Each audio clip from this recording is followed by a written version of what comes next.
Welcome to the Occult Rejects. This episode, I got a bunch of us. I got a couple of us here, actually. Just a couple of us here tonight with Carl Crusher, returning guest. We've had him on a few times. Guy's always got amazing, crazy stories to tell us, and I'm sure he's got some more wild ones for us tonight. But before we get to him, we're going to introduce Headless Giant. What is going on, my man? How are you? I'm good. How are you doing? I got Beans over here. I got the trialogues coming on tomorrow with Ethan and Ricardo. And then later on, we're going to be talking about the Green Man with Jules. So it's going to be a really interesting day tomorrow. You can find me on YouTube at the Headless Giant podcast and also on X, the Headless Giant.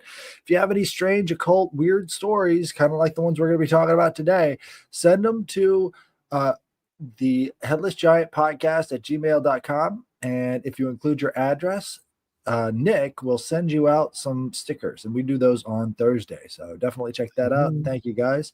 It's really popping. We got some great stories coming in, so definitely check us out on Thursdays. Thank you so much.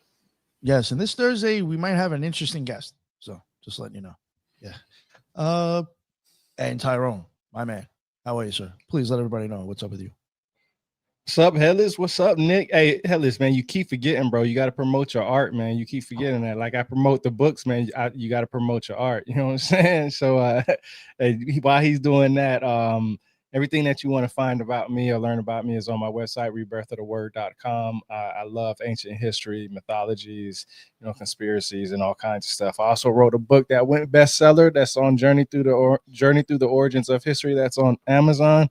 And I know Carl from Twitter Spaces. This man got a lot of respect from me, so I'm very anxious to hear what he has to say. Thank you for letting me be here.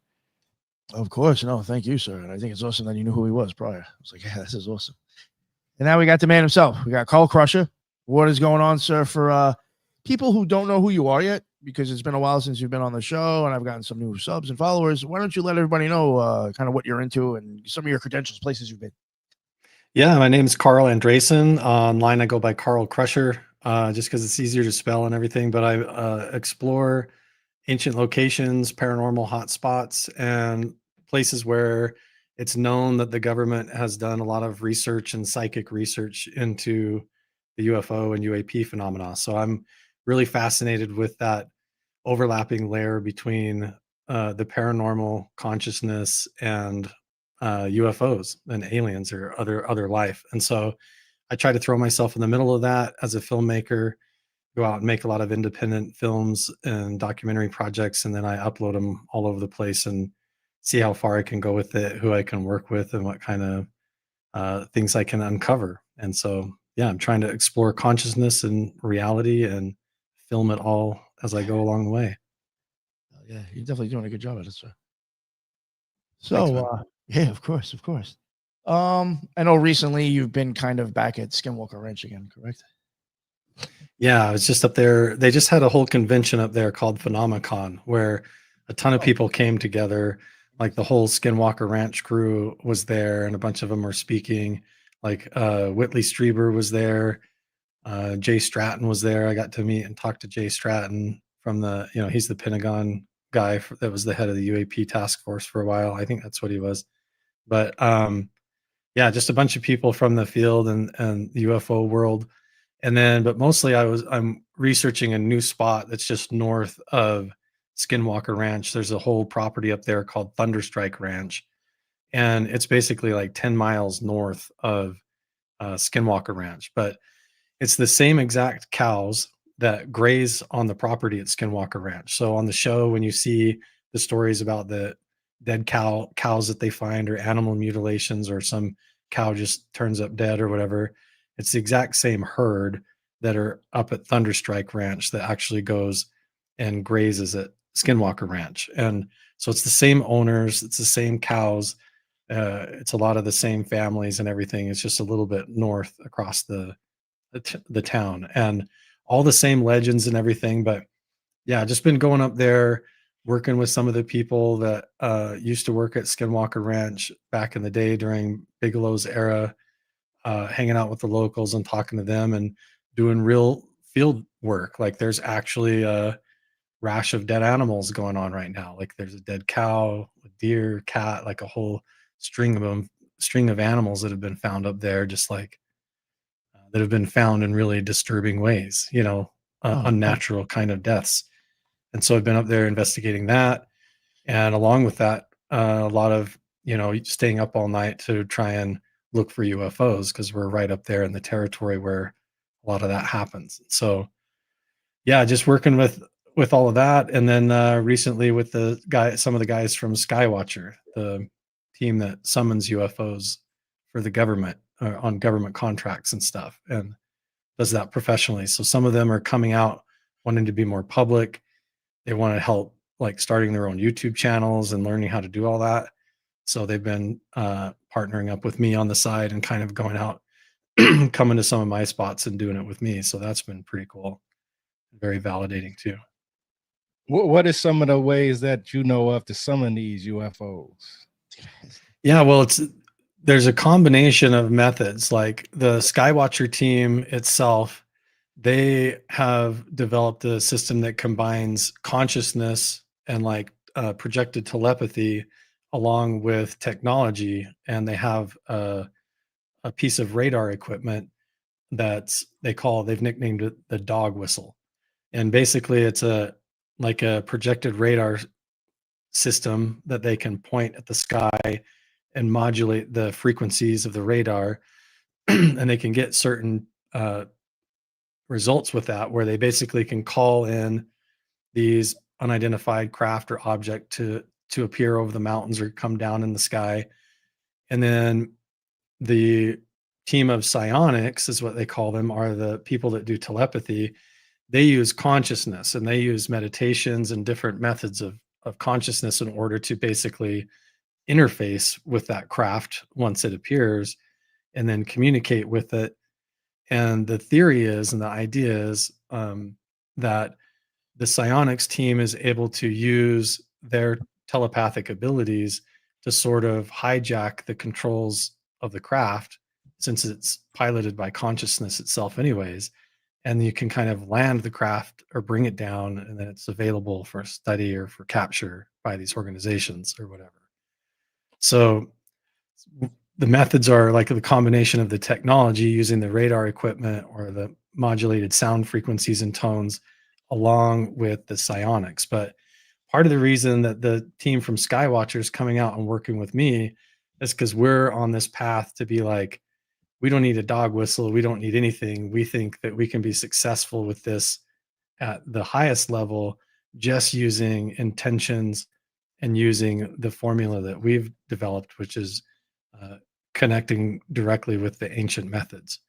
And the reason these guys from Skywatcher are coming out to work with me to do psionics is because during these incidents where they've had what you would call a landing, like a craft actually comes down or an object comes down and lands on the ground in front of officials, some of the entities that they've encountered and the things that they've seen are reflected in the ancient petroglyphs and the carvings that I go and study in these ancient sites.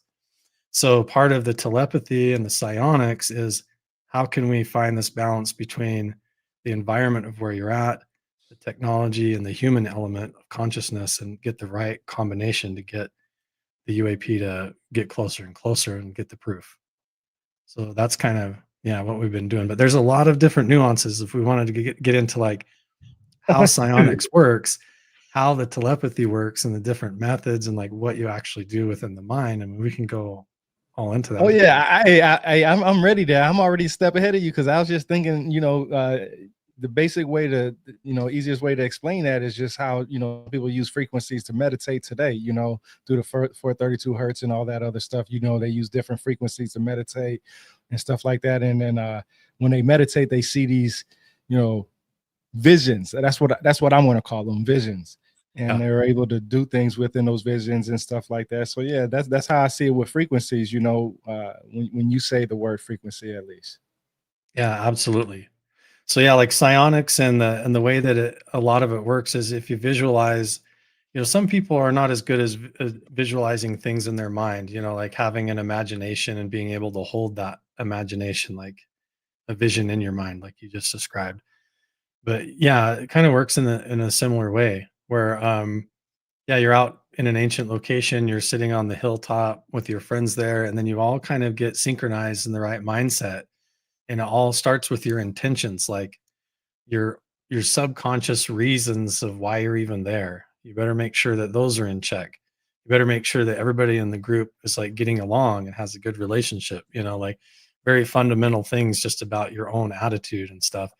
But then when you start to go up through that process of meditation and self-awareness, yeah, then it becomes almost like a holographic overlay in the mind where you're sitting on the hilltop and you're looking up at the sky, but inside your mind, you're also visualizing these holographic connections or this other connection to reality or like a beam of light going into the sky or these quantum abilities or connections and things. And yeah, sometimes they appear like a vision or sometimes they're something that you just control and point in a certain way. And yeah, the idea is you get the group kind of all on the same page and then suddenly there's a response and there's a reaction to that, almost like just like you would go bird calling and you would get good at getting the birds to come closer and closer. We're kind of doing the same thing through meditation and consciousness when we go out to these sites and do the sky watching. So, Carl, this kind of begs the question, is this a natural phenomena? Is this manifesting because of the participants, or is there some interaction that creates, kind of a harmonic state or a harmonic resonance that then produces this phenomena? Is it alien at all, or is it native to this earth, so much more native that, we can't even possibly imagine how old it is? I tend to think that's more like the latter, what you said. I think it's a lot more native. I mean, so much so that it's hard to fathom. I've tried to write a couple of books about it in little small books and do videos about it, but it's very difficult to explain where these things are coming from, because we're everything that we do is based on physics and the laws of physics and looking and experiencing physical reality. And when you start to talk about these non-physical energies, non-physical dimensions and all that, those rules don't necessarily apply when you're talking about consciousness and thought and the mind and the fundamental substrates of the universe. Like when you get beneath the molecules and the atoms and the quarks and the very energetic fabric of reality, what's back in there, and what is there another side, is there another dimension beyond that, or is everything actually manifesting out of that space?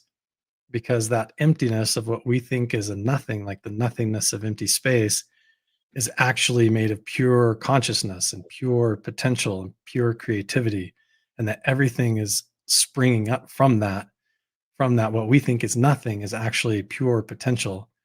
And when you Carl, do you connect know with how that, depressing that thought is? Because the reason the phenomena changes, according to what Jacques Vallée has said and many others, is because the changes in our consciousness are to then us, projecting out.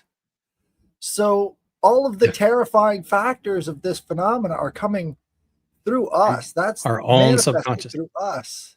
Yeah, so imagine if you're like a security guard at an ancient Native American location and you're walking around at night and there's a magical energy to that place connected to the universe somehow that we don't understand. But when you walk through that area, it's able to take your own subconscious thoughts and your own fears, your own um, self doubts, and it takes those feelings that you have, like your own inner doubts and things and fears, and suddenly forms that into an appearance that you see walking towards you through the trees, and you all of a sudden are looking into this mirror like directly that's coming right out of the universe and right out of the darkness. And to you it might completely look like a skinwalker or the boogeyman or some kind of a ghoul, that you wouldn't have any idea what it is. But really, you're staring into the core fabric of reality, which is actually made of us as the looker, as the observer. And ultimately, you realize everything that's happening in reality comes from the observer effect, and that we're actually the cause of it. And yeah, but we all think that we're in it and we're trying to figure it out, and it's all inside out. Yeah, it's like being in a dream and not realizing that you're in a dream and really believing that everything out there is not made of you, right? When really in a dream, everything is made out of yourself, really. It's It's kind of like profound. trying to diffuse. It's trying to diffuse that big comic, bomb, right? But that bomb's actually made out of you, and you created the bomb that's now about to explode in your face. You're Yeah, trying to diffuse what's essentially just made out of your stuff. What's exactly. interesting what's interesting on that level is the hero's journey, right? So all of these ancient shamanic cultures had this idea of overcoming these obstacles as they presented themselves to you in much horrific ways, and showing how the soul can overcome that through certain virtues and certain practices and all the rest of this stuff. And we sort of leave that behind because we think, oh, that's ancient stuff, they're talking about crazy hallucinations or something. But really, it's the same stuff that we're dealing with today, just shown in a different light, a different perspective, a different subconscious, manifestation. Yeah, now we're You all know what? trying to Hey, figure it out. Yeah, go ahead, Tyrone. I was going to say, Headless, I don't think we're trying to figure it out. I think we have more words to explain it today than we did before. Before they didn't really have that many words, and Yeah. one word meant many different things, and that's why there's so much confusion. I think the figuring part, yeah, I think I have to agree with you a little bit on that, because the figuring part is how to use those words in the explanation of what you've seen. So yeah, that does make a little. Yeah, I do like that. I do like that. Yeah, I think what I mean figuring out too is I think that as a society we've lost touch with it a little bit unnaturally, and it's not even really our fault. I think just as a civilization, we've evolved to now we've got all these cities and high rises and buildings, and we're living and sitting in offices and staring at computers and our phones all day. And that's Yeah, just we like, forgot to sacrifice lambs and shit, bro. yeah, I mean, we're talking about, thousands of years before us where everybody was literally just outside looking at the sky, and connected to this. And it was just their way of life. And so I just feel like we've kind of drifted away from a sense of connection and awareness that is, once you get back out to these sites and start going out into nature and paying attention and meditating, then you immediately reconnect with it. And that's why there's a million different religions around the world, all based off of those experiences where a guy goes up on the mountain alone, sits there for a few days, has a huge epiphany, talks to God, and comes down with this wisdom. And then a whole religion is built off of that. But Yeah, there's nothing that says that 100%. yeah, we all can do that. Like, and we just forget that we can get out of the city, go up in the mountains and sit there, sit and meditate, and the universe will show up for you. It really will. See, a lot of people forget that you don't have to sit on your ass to meditate. You can literally go hiking and meditate while you're walking. There's so Yeah, many it's different ways to meditate. You just have to find the one that works for you. They have the basic ones and the ones that probably work, the strongest and the best. But then they also have ones where, somebody can't sit down. Somebody might have a back problem or an ass problem or something where they can't sit down, you know what I'm saying? yeah. So they might have to get up or walk. If they sit in one spot too long, they go to sleep. So if they go on a walk, they can listen to it's what you focus on when you're meditating. That's what Nature is counts. nature is literal medicine. Going out in the sun helps heal our bodies. So, I mean, thinking of going into nature is actually just reconnecting with that medicine that's free everywhere all the time. And Right. do what shaman do. Take off your damn shoes when you're walking through the woods and ground. You know what I mean? That's what you're supposed to do. People put the rubber between the grounding effect. There's when you go do something, you have to go all in. You can't just go half-ass. And that's why a lot of times a lot of people fail those visual quests that they're looking for, because they're going half-ass in it. Yeah. And there's also something that happens to you just in the act of making the attempt. Saying, like, when you make the decision and you get up and you say, I'm going to go out, I'm going to go on the mountain, I'm going to try and connect, or I want to reconnect to nature or whatever. Just even as you start doing that, that process opens up your mind and you begin to see and listen and to feel, and all of that sort of opens up your consciousness like a flower. And the more that you do that and go out and look at the stars, if you take off your shoes or you take meditation bowls or do whatever you like to do, the whole idea is just to get your intentions and your attitude and your mood and the spirit, whatever makes you feel good.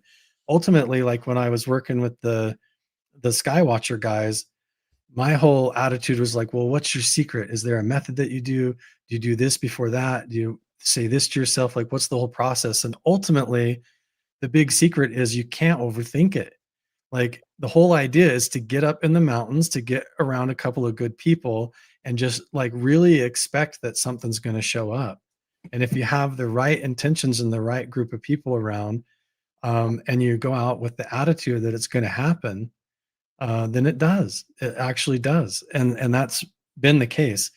And the more you try to fiddle with it, like it's some kind of a thing where you can, if I do it this way, or if I tune it up this way or do it that way, it's almost like you get farther and far away from it. Like if you're an athlete and you're trying to get really good at being accurate, like at hitting the target, the more you start getting in your head and trying to think about how to do it, the more you're going to get screwed up and the more you're going to miss. You have to let go and get in a flow state and just realize that this is amazing, and it hits the bullseye. You have to really trust. And so a lot of it comes down to that, is like just being with the right people and going out and just trusting that like this is going to work. Yeah, And that's no the doubt. most important part, being with the right people. But being with the right people, I like to expand on that, doesn't mean that you have to be around people that like you or you like. Right. Because part of what makes who you are is being around the stuff that you don't like. So that way you can better understand the world around you. If you surround yourself around people that you like and that you agrees with everything that you say and you agree with them, then you just putting yourself in a bad state, because you're never going to get out of that, outside of that box. So, I mean, but you have to also be able to learn how to be able to be cordial with people. You have to be able to understand and talk to individuals. So when you say being around the good people, that just doesn't mean being around people that like me or anything like that. I have to have me some people around that dislike me, because it will ground you. It's like that. It's the positive and negative effect. You can't have a positive effect without a negative. You know what I'm saying? It's just what it is. Agreed. I just mean I'm referencing that as far as like if we were going to go as a group, it would definitely be a drawback on the experience if one person was there the whole time being like, this is a bunch of bullshit. This isn't going to work. You guys are stupid. Like make sure you bring people that are like cool with what you're doing and kind of expect that it's going to happen, but yeah, you don't have to like everybody. That's for sure. Yeah. I came to this conclusion a couple of weeks ago. The fundamental polarity within the entire universe is tension and release. Yeah. Right. So when you're all manifesting that same intention, that's where you're getting the tension. And then when it finally gets magnetically attracted to you through that tension, through all that one sort of way of thought, that becomes the release. So you've got to have the goals and the tension lined up in that regards. And you've got kinetic and potential energy. It's all tension and release. So that's part of existing and manifesting that a lot of people are kind of missing out on, is primary polarities. Yeah, I agree. Yeah, go ahead. I wanted to ask you, Carl, because you brought up a perfect point when I said what I said. You said, the person that's around you that's being negative the whole time. How do you handle people that are negative towards the work that you are doing? Like, how do you? Because I know there was stages to where you was at now. It wasn't, you learned something new upon what somebody had, brought to your attention on a negative type of way. So how did you handle that, and how do you still handle that today? Well, when it comes to like the group that I take out in the field with me, I make sure that, yeah, like the people that are going, I'm talking to, that they kind of understand what's going on and that they're into the idea, that they actually agree that it works and that it's effective, and that we're going to be successful, so that we all have the same goals. But when somebody's like negative, usually I only get that like online. I've never had anybody have the guts, I guess, to come up to my face and tell me. Yeah, never in person. Like, it's never in person, man. Them keyboard warriors, man. I've been in enough spaces to know that shit. It's all on Twitter. It's all on X. And my attitude there is I always push back myself. Like if I know better, like if somebody's trying to dig into my friends, or they're trying to belittle what we're doing or say that it's fake or whatever, I try to use like logic and common sense, and I'll push back and hold my ground. And that can look like an argument, but a lot of times, like I was just in one for a couple hours yesterday with a group of people, that were calling my psionic friends grifters, because they were trying to start a Patreon page and thing, take care of their families. And so I kind of stuck up for my friends. I'm like arguing with some of these people, And by the end of it, like everybody's quiet. And I'm kind of like, where did everybody go? So when you finally actually step up and you engage in the discussion, they realize they're just kind of jealous or they're mad about what you're doing, that they didn't get to go, or they're just mad because they want more proof and you haven't brought it yet. So they're being impatient. And it's always never what they're really mad about or what they seem like they're acting mad about. But if they're really obnoxious and they just won't quit, then I kind of treat it like on the internet, my YouTube channel and my pages, I'm trying to culture a certain kind of atmosphere where people feel safe as experiencers. So if people are in there really disrupting that, just like I would my own property, I'll kick them off my property. So I'll block people and not have a problem. If they were at my house or in my front yard yelling at me, I would kick them out of here too. And if they were uh, coming into my chat room when we're all doing a live stream together and somebody's trolling, I don't have any problem blocking those people either. Because, I just want to, it's not that everybody has to like me. I'm fine with criticism. I'm fine with people telling me they want me to do different stuff. But if they're obviously just there trying to throw a wrench in the gears and ruin the vibe, then I'll kick them out. Yeah, it took me a while to learn how to do that shit, man. Because I used to be in the Twitter spaces with you, bro. I used to go back and forth with people all the time, and I ain't even gonna lie. I used to consider a Jerry Springer, bro, because I felt like social media, like Twitter and Facebook, I don't think people are really serious. Because, like you said, that nobody ever approached you face to face, and that's a whole different vibe. And but the reason why I asked you that is because social media is really the cornerstone of getting information out there, and sometimes you just have to break that idiot. You know what I'm saying? Like you have to break them. Like I mean, it is what it is. I know a lot of times I've been in a lot of spaces with you. I know you shared a lot of stuff, and I hear people talking back and forth, and I've been down that roller coaster and stuff like that.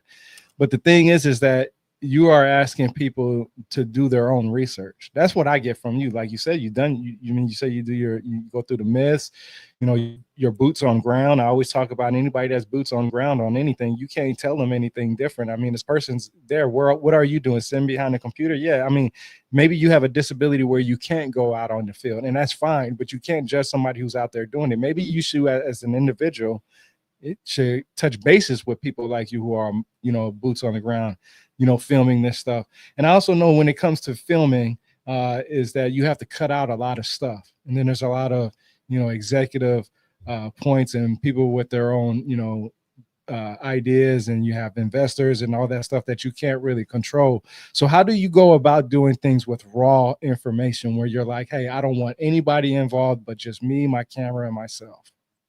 That's mainly how I roll. I mean, I'm almost 99% of the time choose on purpose for that reason to go alone and choose to take my own equipment, don't borrow anything from anybody, don't use anybody else's gear or cameras. Like I'm always using my night vision, my camera, my stuff so that nobody can be like, oh, this is mine and not yours. Or nobody can I don't have a boss. I don't have anybody telling me what to do or where to go or anything like that. And so I try to go like Ronan or whatever, the lone guy that goes on his own, And so yeah, that's how I get around that. Like if I get into a situation where I'm like, okay, what we're doing here on this project needs to get into a bigger field of view. Like we should try to get this on a TV show, get somebody in here to make a documentary. We need a bigger network to bring in some funding to do a big project here. Then it gets dangerous because you have to cross the red tape. There's no way around it. You've got to sign NDAs. You have to sign contracts. You got to go get into bed with these big networks and stuff who have no idea who you are and they don't care, and they're dealing with people like you, 100 of you a day. And all these lawyers come in and are involved and they don't care about your intentions or what you're trying to do or whether it's real or not. They're just making a show and worried about the liability. That's when it's challenging. And when I face those situations, which I have several times, same thing as the trolls. I dig my feet in every time, and I say every time that they have to put in the contract certain terms, like that they're not allowed to script anything. I'm not going to fake anything. If they want to do reenactments, it has to be literally right after it happened, just because we didn't catch it or there was a mistake. I'm not going to go back and refilm something that happened a year ago. I put all of that, and then I even make them agree that I'm allowed to film with my cameras anything that I want while they're there. And I mean, they hate that every time because it's like I could expose them as a fake or whatever, or for lying or for hoaxing or whatever. But I make them put that in the contract. Otherwise, we don't do the show. And I've been able to do 3 different shows that way so far with 3 different, or yeah, 3 different networks now. And so far it goes okay, but they hate it every time because they just want you to sign on the dotted line and have no control over anything. But yeah, you got to That's know so what you're getting slimy. into. People don't even know that would be a thing, but you've been in the business long enough to where it's like you got to be able to film everything. You never know what they're going to try and pull. Yeah, well, the whole point is we've been working for 2 years on this spot. We're like this close to like maybe digging open a tunnel entrance to get in where there's a buried UFO, maybe underground. So now this whole team shows up with all the money, with the tractor, with the drill, with the drones, with the equipment. And the last thing you want to have happen is to lose total control over the research and the findings. And you actually film something or make a discovery, and this giant corporation that came in that took over everything now has all the power, and they take all your footage, they have control over the whole story, and then they got you to sign an NDA, and you're screwed.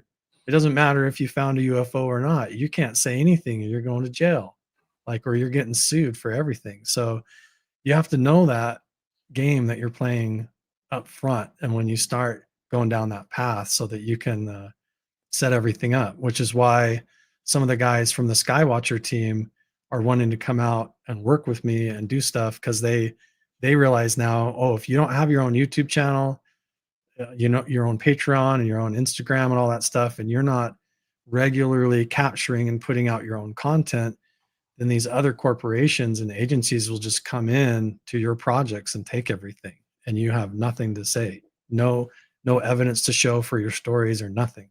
So if you don't cover your ass on the paperwork side and on the legal side, when you get into teams and organizations or working with contracts, doesn't matter if you find anything or not, you're never going to be able to tell anybody. Right. And that seems to be the way that they would operate. It's right out in the open, but then as soon as they find something, oh, now we go into a completely different mode. So that's one of the reasons why certain people really like me, because they want that advantage going in. Like I work at Thunderstrike Ranch because the owners of the property, the guys from the Skywatcher team, and everybody that I work with, we all want that independence, to where we don't have anybody that can tell us no. And if we catch something on footage, like if we actually land a UFO and get the evidence, then we could upload it that night and nobody could stop us. We could upload the footage and the pictures and everything, and nobody could come and seize it. Nobody could tell us we have to wait for a year or any of that.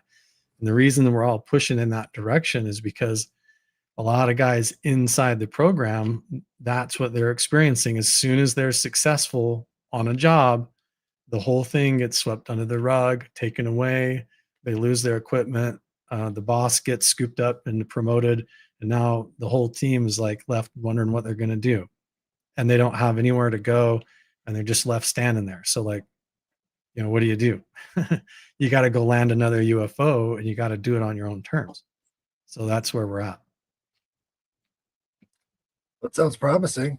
If these are all the same guys that were engaged with the Jake Barber incident, then, I mean, what do you know? I mean, you might have similar results. Is that sort of the direction we're going here? Is another Jake Barber without the, requisite government involvement? Yeah, exact same thing, exact same protocol. We're saying, how much can we strip out? How much red tape can we remove? How little can we do it with? Can we literally just take 3 guys and some good night vision and go stand on a hilltop in the right spot and do this with nothing else? How minuscule or minimalistic can we do this and bring home the bacon? And so we're doing that. I mean, we went up and did our first test run where me and Mike Batista, he's a U.S. special operations guy. He's a retired Green Beret, but he's the lead psionic for Skywatcher, and he flew out and worked with me up around Skinwalker Ranch for about a week, just a couple of weeks ago. And yeah, we did psionics 3 different nights up there, and we filmed 80 minutes of what I would consider like very good UAP activity and footage where, it's nothing like a giant craft with a bunch of details where you see entities or anything like that, but definitely a lot, like 80 minutes of totally weird UFO behavior in the sky. Lots of it. I mean, more than Now, I've ever seen in just one night working is with there them. psionic training under any sort of classification, or is this like available to the public if people were interested in looking it up? That's part of why they're coming out is the two guys that I'm working with on the side are all independently, trying to write their own psionic field manuals and stuff. Because it's not like when they joined Skywatcher, there was anything already written or like they had any training. They were like selected for their abilities or for their talents that were seen out in the field and recruited. So like they were kind of handpicked and brought into that without any training and just kind of like expected to figure it out. And so now that they've been successful, these psionic guys are all, both of them are writing their psionic field manuals about like the protocol of how they do it step by step, from literally packing your backpack before you leave to what you do when you're there, how you write the field reports and all of that. I've seen So rough they've got draft. the -10 and the -20 manuals on the way, because Yeah, I I've know how seen to rough. read those manuals. Yeah, I've seen rough drafts of them. Yeah, both of them are writing them, and then they might combine them. And then, I mean, we just formed what we're calling uh, the acronym is UAP, but it's the United Alliance of Psionics. And so we're trying to have like an alliance of people with psionic abilities and find a way to recruit more people with psionic abilities, and then create like uh, not really an online school, but yeah, like a way for people to start to tap into their own abilities and unlock them in that way. It's kind of just like, anybody can do it, right? Like everybody has psionic abilities, but that's kind of like saying, yeah, we can all go tonight and sing karaoke together, but that does not mean that everyone can be a professional singer. That does take years and years of doing it and going out and connecting with the phenomena. So there's definitely like levels to this, even though anybody could go out and do it tonight, if you went outside and tried. But I think being able to go out and confidently say, we can bring people from the government and NASA, and I can do this whenever I want. That's the level of people that I'm currently working with and trying to work with. That's awesome. Wild shit, dude. You said something that was interesting. You said the government knows this, right? So why do you think people go around and say that the government is trying to figure it out like we are? Or why do you think the government is trying to hide it? Well, I think they know that it's going on, but they still have no clue. Like that fundamental question we asked at the beginning, where are they coming from? How do they get here? Like we can't even explain how they're coming right out of the ground, out of nothing. And then they're a solid object that we can go touch or whatever. Wait, hold up. You said ground? Yeah, right out of the mountain. Yeah, see, I'm glad you said that, because that means they're interterrestrial and not extraterrestrial, right? Yeah. Which a lot of people know that when we talk about UFOs or orbs or anything like that, there's an association with the Anuna / the Anunnaki. Now, when you actually read the text from the Anuna / Anunnaki, the actual cuneiform tablets themselves, they say they came from the depths of the seas, but their gods resided on the top of the mountains. So that when you say stuff like that, and I hear other people say stuff like that about more interterrestrial versus extraterrestrial, why do you think that there's more thoughts geared towards the extraterrestrial rather than the interterrestrial, when there's more evidence for it being here on planet Earth than anywhere else? I don't know. I think that a lot of that is due to just like when people actually see it, the phenomena, and they notice it. Generally speaking, it's a light up in the sky or a big phenomena that's floating up in the air, and they maybe didn't see, or they weren't even looking where it came from, and they never got to witness where it went and where it returns to. So when they see it in the sky, or they might see it float up above the clouds or shoot up into space, they assume it must be extraterrestrials from another planet or from outer space, because we don't know what's up there, you know. And the assumption is that we know everything on the earth. We know what's in every cave and every mountain and every canyon. And I can 100% tell you that is not the case. Like, I have personally been hiking back in canyons that you would think that, oh, everybody would know what was up here. And I've found stuff that nobody had a clue was there before. So, I mean, anything is possible. Every single Native American and indigenous culture, their origins talk about not only the star people and how people come down from the stars or from the skies and go up to the heavens, but they all talk about the ant people and the underworld people just as much, like these entities coming up from the underworld. In fact, most of the ancient locations that I go to have a lot of stone ritual circles from indigenous people, where they would put stone circles or pathways or like monolithic stones and things. And that almost ties into these ancient esoteric cultures that believe in like fairies and the fae and like goblins and trolls that will like come up out of fairy rings, like right out of the ground. Like you hear in Irish folklore and stuff about like leprechauns will just come out of a ring of mushrooms and pop out of the ground and run around. And you hear all those stories and they sound crazy, but when you tie all of those ancient myths in and those ancient legends in with actual UAP stories, and especially abduction stories where people claim they've been taken by entities, that overlap is, to me, is very clear. People a lot of times, as much as they are seeing like, and they think they're flying through space on a spaceship, a lot of times find themselves in some kind of a weird environment or an underworld, or they believe that they're down in some kind of a upside down, like a different dimension that's more like in the basement than up in the sky. So it's all there. And I think it's a little bit of both, but I've seen a ton of UAP activity, and we filmed a lot of it when I was with Mike Batista this last trip. And a lot of them were coming right out of the side of the mountain, and then they would hover up, form in formation, and then they would go up into space. Or some of them would fly in and they'd come up towards us, and they would go down into the mountain. It was both. I mean, they were going both ways. Some of the more interesting sighting stories I've read has been about the little people that look like space people coming from the Alps. So you'll have these reports of people running across, tiny men in silvery uniforms. And then when they take off their helmet or whatever, they look like gnomes or some of these other fairy creatures. And so these are happening in the 1970s and the 80s, and people are, some actually take pictures of these things.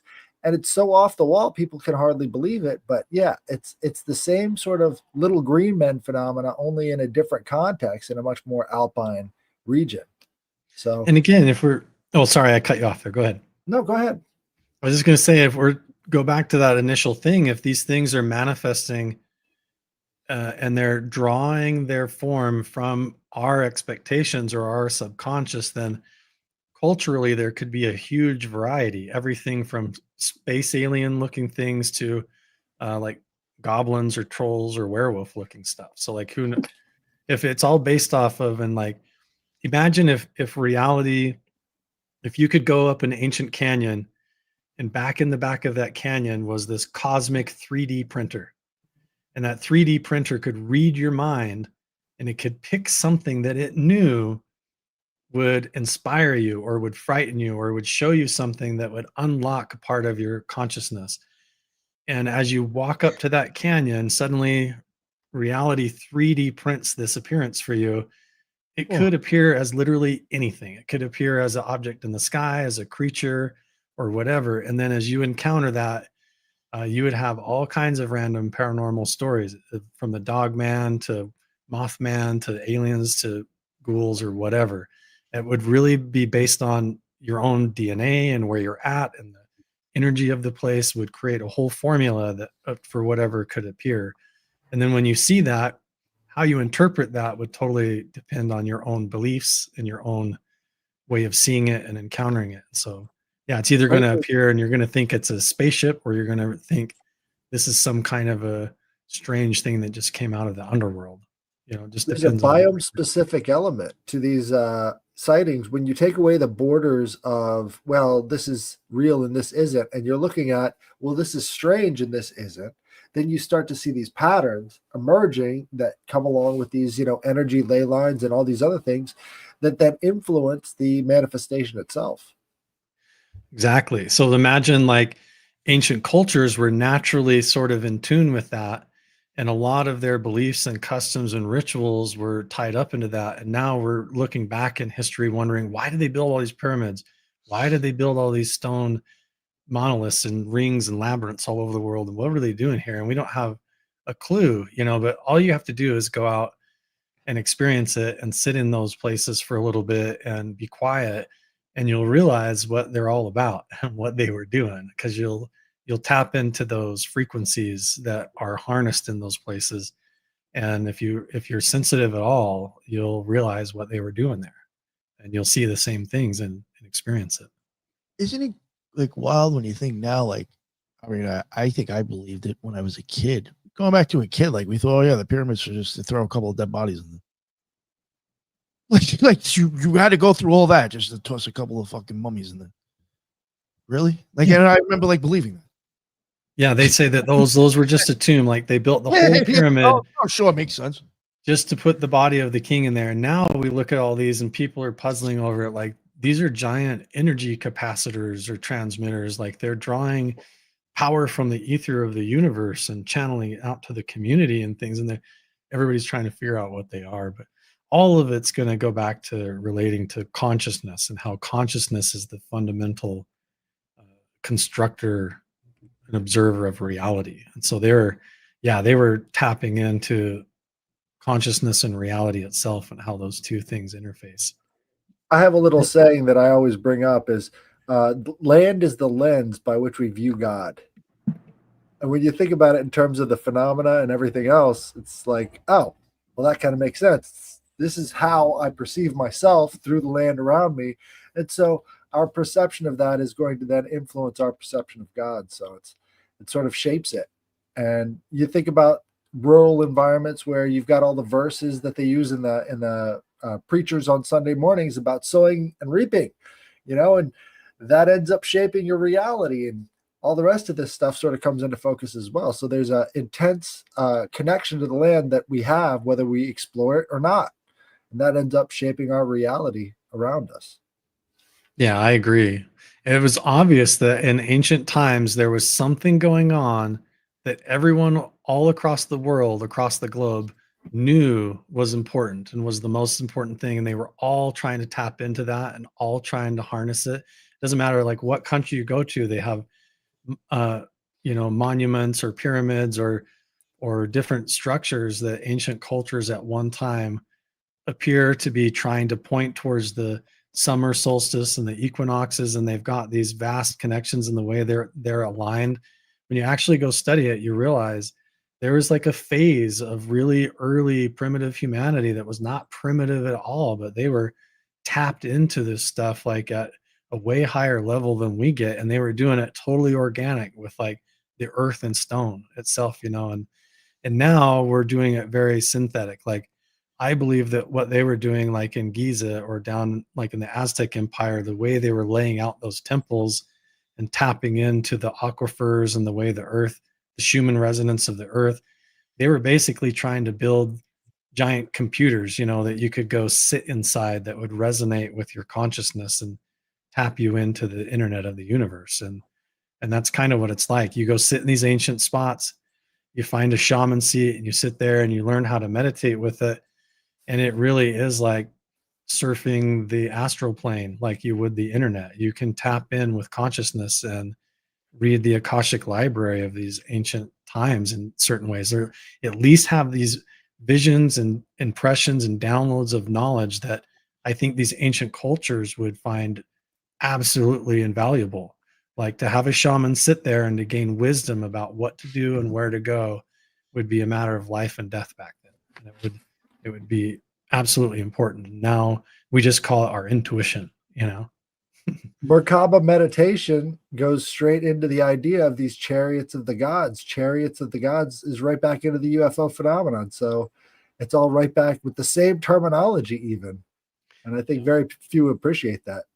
And the Merkaba, a lot of that stuff goes back to the different fundamentals of the Kabbalah system or the tree of life. And then you're talking again about the chakras of the body that go up through, and those are all a prototype for you. And so when you start to study those systems and those methods of how the universe works in these esoteric teachings, you realize you're reading about yourself. And these are all things that are supposed to align and tune you in to experience the phenomena or to talk to God or whatever, to commune with the source of creation, that fabric. Yeah, it's the chakras. That's a lot of people are familiar with just 7 chakras, but there are literally some people say hundreds of chakras throughout the body that you can control. So that's actually interesting that you brought that up. The lights, like when you was talking about the lights and orbs and all that other stuff, it was interesting because of the fact of what we know about chakras being different colors. Are those orbs people that were able to manifest and do things that might not be human like and more like God like. So yeah, it's interesting because there's a lot of talk. We've had a couple of discussions about Bigfoot and Dogman and so on and so forth. And a lot of the ancient texts talk about that stuff. I give an example. I've been talking about it since we've been talking about Bigfoot, is that Enkidu from the Sumerians is also known as an animal-like man. His depiction of him is very different, but the idea is that he's not full human. He's part animal and part human. And then eventually he was persuaded by a prostitute to become more human-like, and he came to the city and became Gilgamesh's best friend. But the point is that he's been described as what some people would say is as a Bigfoot. So these ancient texts talk about this stuff. Ezekiel's wheel, a lot of people would talk about that and relate that to the UFO phenomena. But he's seen this in a vision. He didn't see this with his 2 eyes, where you open your eyes and you look at it and you see it flying. He's seen it on top of a mountain while he was in a visualized state. No different than Jacob when he seen the 72 angels coming from heaven, from the ladder. Remember, he was in a visualized state too. And that's why I like to use the word vision or visualize or something like that, because in the simple fact that that's what they talk about. They was meditating. They was trying to, and a lot of times, not only when they were meditating, you also got to remember they were fasting at that time too. So when you take food and water away from you and you start controlling it to the bare minimum necessity of your body to survive, you can become in a hallucinated type of state. You can start seeing things. I know from personal things where when I was in the military, when you was on guard 36, 40 some hours, 50, 60 hours, you start seeing fucking pink elephants and shit like that because you're up all goddamn day. Yeah, right. You know what I'm saying? So I know I could just, and that's just a couple of days, bro. You know what I'm saying? They was pushing 40. So, you know what I'm saying? I could just imagine what the hell I was seeing, you know what I'm saying? If I had to do something like meditate for 40 days and lack of food and water and shit like that. You better see some shit. You know what I'm saying? You'd be wrong if you didn't. Yeah, you did something wrong if you didn't at that point. Yeah. Yeah, and they say in those visions a lot of the times, those guys, the prophets in the Bible, they're like in the middle of describing this whole experience with God, and right in the middle they slip in, whether in the body or out of the body, I know not. They don't know. That's if actually one of my favorite. favorite. That's one of my favorite scriptures. I have a lot of them, but you're right. It does says whether in the body or out the body, I do not know. That's exactly what it says. Yeah, I know that. Wow. And if you go out and do psionics, that's exactly what it's like when it works. You're like, yeah, you're sitting there and you know that you're there, but a part of you is caught up in a different place and a different experience and sees things. And then when that comes back and appears to you in the canyon or as a ball of light and returns right when you're thinking about it, you start to understand what all these ancient mystical people were doing, and what they were Yeah, they were actually up to. starving their bodies, man. They were starving themselves. They're starving themselves mentally, physically, and with everything. They were starving themselves, and that's what pushed them to that mental state where they could see things that we couldn't. But see, this is where astral projection also comes to play. You don't have to. You could be resting, trying to get rest and get better, and still do these type of godlike abilities traveling outside the body and stuff like that. Because when you're in a much relaxed state of mind, or and you're in the witching hour, I guess they call that, you can astral project, and you can do things that you wouldn't be able to do when you're in the physical form. And they say that this is important because that this is where some people were able to come up with some of the technology that we have today. Some of the people had their prophecies explained through those ways. They got to, quote unquote, and I'm gonna say it, Nick, see the future. That type of shit, it's crazy. People don't want to believe it. You know what I'm saying? And I was talking to Nick about this earlier, that I have, like, I have this thing about me where I can feel that something's going to happen. And I wish I can control it to see exactly how it's going to play out. But I always have a feeling that something's happened. And there's different people around the world that have these things. My mom is a medium. She talks to, she tell me that she can talk to people who passed away and stuff like that. So there are people out there like this. Psychics are able to find people who were murdered that never even had any information about them at that time period. The police department hire them. They'll come out to their police department, get a couple of facts from the individuals, and boom, within a couple of days, couple of hours, they know exactly where this body's at. And this is up on the part where we're able to use our inner abilities of God-like abilities. The problem is that we don't seek to know how to do it. Jesus walked on water. That could mean so many different things, right? The point is the fact that when we take our abilities and we start following what, and I hate to say it because some people don't like the Bible, but if you listen to what Christ said, look within yourself, you are able to accomplish things that people would think will be demonic, magical, mystical type stuff, witchcraft. And it's really not that. You're looking within yourself to bring out the best of you and the best around your world, because the universe revolves around you. You just have to make that universe the best way you can. And a lot of people fail to do that because they don't look within themselves. Yeah, exactly. All of the miracles and the scriptures and everything are acts of faith. They're things that happened that were completely paranormal, that occurred, that multiple people witnessed because one person had a belief that was so strong, they knew it was real, they acted on intention, they took a chance in that moment or whatever, and in that moment the universe responded and actually delivered the goods. And then that throughout time, those are carried as miracles, like walking on water or parting the Red Sea or pillar of light from the sky or the finger of God writing on the stone. And I'm just saying that people can say whatever they want, but like these things are fundamentally built into the universe for us to explore and to be curious about. And they're all throughout the history of the scriptures. And there's a lot of people right now that think that doing telepathy or psionics or remote viewing and all that is some kind of an evil thing, like it's a cult or witchcraft, or going to get you into demonic entities and stuff. But like when you start even trying to deal with your own problems in your own mind doing meditation, you could call that like, oh, I'm dealing with demonic forces.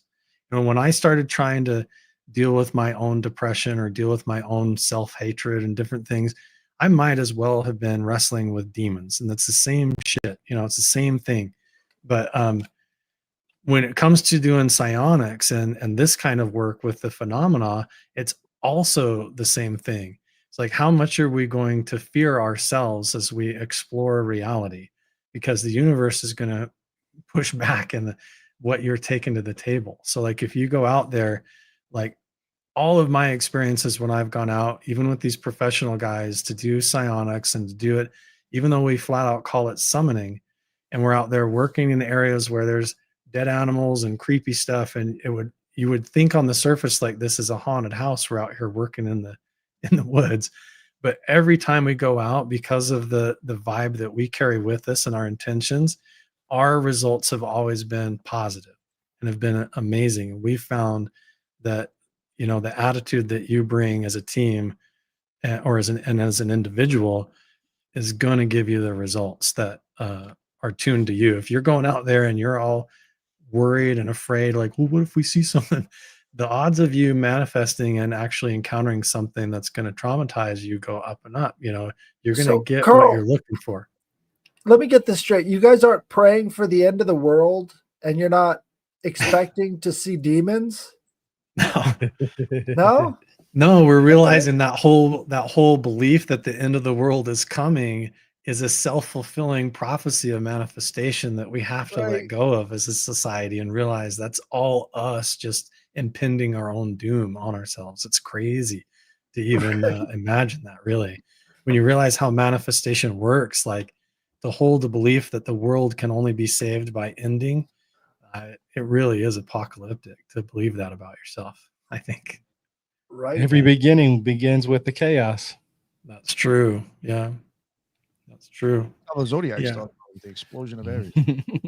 Yeah, I'm personally not afraid all that much of it. And I feel like all the spiritual leaders and even the Bible and stuff, like if you want to go back to the Bible and when Christ went out and did his 40-day fast, when the most powerful evil force ever came up to him and tried to tempt him, I mean, Jesus was like, "Who are you? You have nothing to offer me." And it's the Right. same deal today, same deal. So, I mean, a demon is only as powerful of a demon as you decide to pay attention to them and give them credit. Like that's all it As the is. offer, Yeah. he's willing to give you, right? You don't have to. I'm take glad it. you said that because Plato in Cratylus, in his book Cratylus, he says that Socrates and them they have this, they're having this dialogue, or that they have this dialogue in there, and they say demons are individuals who are wise men or men who died honorably, right? Mhm. Now it's interesting you say it like that way, because that demon, if you let that demon have more knowledge than you, then that demon can control you. But if you have more knowledge than that demon, then that demon can't control you. Who are you? I know more than you. You can't tell me shit type attitude, right? And this is when you look at the exorcism. What does the priest usually do when he walks in there? He starts spitting out facts. You are evil. You are no good. You're hurting this person. And that person don't like them facts. And that's when the knowledge becomes better than what that demon has, because they literally say in that book that demons, in the Greek time at least, that demons are wise men or men who died honorably. Well, rebirth. Now we gotta fight that knowledge. Go ahead, bro. Tyrone. So in Greek, they had three forms of demon that they identified. So daimones is just basically the generalized spirit. And then you had eudaimones, like EU in front of it, which would mean good spirits. And then they had keikodaimones, which would be the evil spirits. So in that paradigm, when they're just talking about spirits, they're talking about like their ancestors walking amongst them and still spreading their knowledge in these houses of wisdom. And that was a different sort of perspective than what came later, because the idea that you would have ghosts walking around was almost seen as unclean from that sort of perspective in the world. But, you know, in the European world, it's like, yeah, our ancestors walk with us and we don't, you know, shun their presence. Yeah, absolutely. And that's why I'm saying is that it's so interesting, because the words that we use are very, very important. I said that earlier, you know, we have to be careful on the words that we use, because if you don't use the word that it means for the original time frame, then you won't understand what that person is saying. That's why, like, for me, I like to know that demons are evil, and I also like to know that they're intelligent. Now, my problem with this is, what intelligent knowledge did they give us that made us evil? Well, then I have to go back and think about what we have today. Well, we have weapons that can kill people. Metal can kill people, but metal can also create life by agricultural needs, right? So the idea of evil, what did we do with the knowledge to benefit ourselves? And we went either, you know, the evil way with it, creating weapons of mass destruction, and then we created tractors to be able to do mass production of food for the people on this earth. So, you know, evil, good and evil, you know, it's all subjective. But the point is that, yeah, what's up, bro? Tyrone, you're going to love this. So how did daimones get translated into the Latin as the word genius? So that's what I'm saying. Genius loci, the intelligences of everything. And that goes perfectly with what you're saying. So it's like the intelligence is this factor that sort of manifests its own thing, like the egregores and all the rest of these spiritual concepts end up manifesting into reality through the genius. Yeah, The egregore concept is how that's all connected. When people want to know where UFOs are coming from and why they look the way they do and why they have the shape they do and why the entities that come out of them or what they see coming out of portals or whatever. Yeah, that whole concept of the connection between the egregore and the observer effect and the consciousness of the group. I mean, to me, that's the fundamental secret, and why you asked that question earlier. Why doesn't the government just come out and tell us what's going on if they know?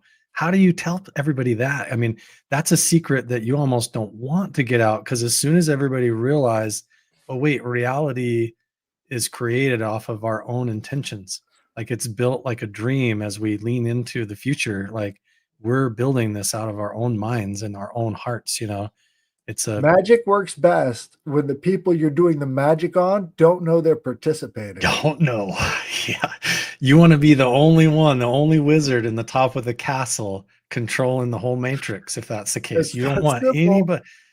Last thing you want is a million people walking around with a crystal ball in their own hands. You want to be the only one with the crystal ball that can see the future. Like, so when they bring up disclosure, the reason they're afraid to talk about the implications of all that, because all the rest of this comes out of that bag too. Like the whole unraveling of their control over education and medicine and just reality itself literally comes unraveled. Which is Right? so ironic that the entire symbol of this is like Star Trek, aliens, and this progressive future, but we're kind of stuck on Earth. And so our only vision of the future are these alien crafts that we manifested into reality. We're It's not really going like, that direction. it's a psychic controlled system, right? It's a closed system, a psychic Right. closed system. Like yeah, we're in like a holographic reality that is in the universe, in the nothing as its server. You know, it doesn't have a container, and so we're just in this infinite capacity of creation, and we're not, you know, we can go anywhere we want through the universe, but we're never leaving. Yeah, this is Right. it. We're in it. Yeah, which is, it's, you know, crazy to think about. Like, of all the things the universe could be doing, it's pretty wild that this is what's up. And this is what's going on, and we have no Right. idea, and we're trying to figure it out. Just to think that the idea is that all the species around the universe thinks that Earth is important, and that's why they come here. That's another thing, right? Like, why is this so important? Why do we have a middle Earth? Why do we have an inner Earth? Why do we have extraterrestrials? Why do we have interterrestrials? Why do we have paranormal activities with ghosts, demons, and, you know, all these other things? Why is Earth so full of this stuff? And if Earth this small has all this, and the universe is supposed to be so big, then what the hell else are we missing out on? You know what I mean? I know. Yeah, there's something going on with all of that, where as much as we think we've got it nailed down and figured out, and we're measuring time and tracking everything, like, all of that is ultimately really relative, and we don't really know what's making it go and like how it's going. It really all is just unfathomable. It's like, you just kind of have to sit back and realize it's amazing. You know, wow, this is amazing. And when you get into that mindset, you know, that's where that key of a lot of my work is, and what the people I work with is, yeah, getting into that feeling of, wow, this is amazing. Like, any day that we go out, anything could happen. Anything amazing could happen. So you can wake up in the morning and say, have this spirit within you that's like, the universe can literally do anything. Its potential is infinite, and it's listening to me. And so let's see how awesome today can go. And if you have that attitude, then that same idea that the universe is responding to you and will react to you and manifest in that way, that's what we should be doing, instead of this whole like, when is the world going to end and who's going to come and save us or whatever. If we lean into that, it will lead us into this golden age where we suddenly start connecting at this higher level through telepathy and intuition and consciousness, our through our feelings, our ability to connect with each other and see each other as the same, and all you know, having those same connections through consciousness. And then the way that we'll see the world change and the fabric of reality and how that all uplifts, then we'll understand what all those ancient people were doing, you know, 10,000 years ago, and why they were building pyramids. Suddenly, that, I think that will all make sense as soon as we can reach that level. Yeah, the hard thing is going in the mountains 40 days and meditating and fasting. Once we can establish that, then everything else will come in and answers. That's it, man. That's what I'm trying to do. That's why I'm like such a I'm into this. Like I'm totally obsessed with it. I don't go 40 days and I definitely don't fast.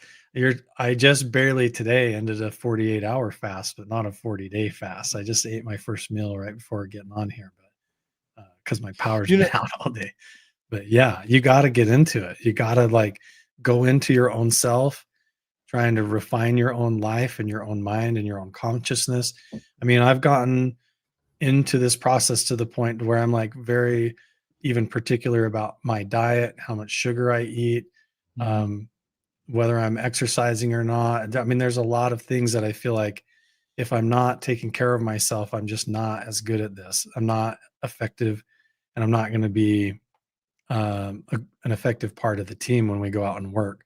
So, like in my own private life, even when I'm not out doing the psionic stuff and making videos about it, it's a lot of work. I'm doing constantly meditating and trying to keep myself in the right mindset, and keeping my life on track for that and everything that I'm doing. It's if you have like a regular full-time job and you're not trying to do it full time like I am, takes a lot.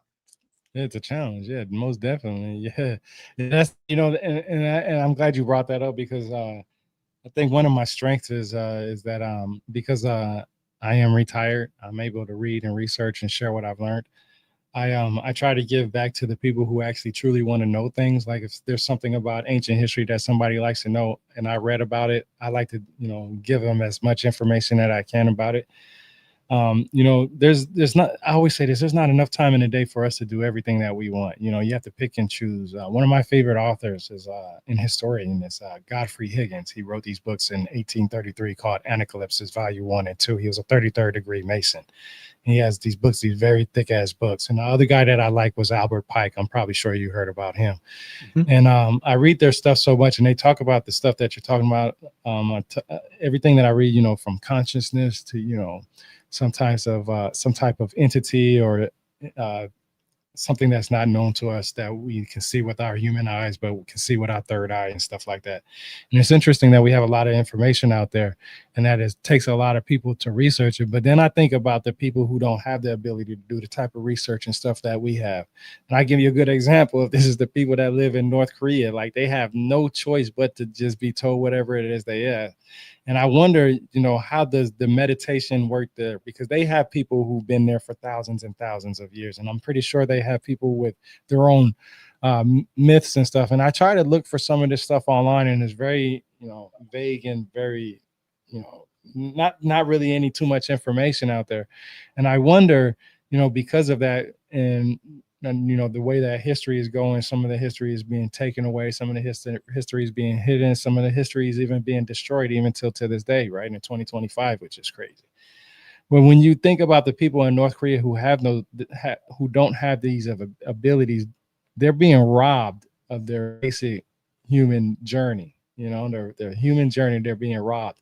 And if there is these individuals who can control that, gods or entities or whatever it is out there, then they have to be as strong as the people that's doing good. And what I mean by that is nobody's fucking with Korea right now. Like nobody's fucking with Korea right now.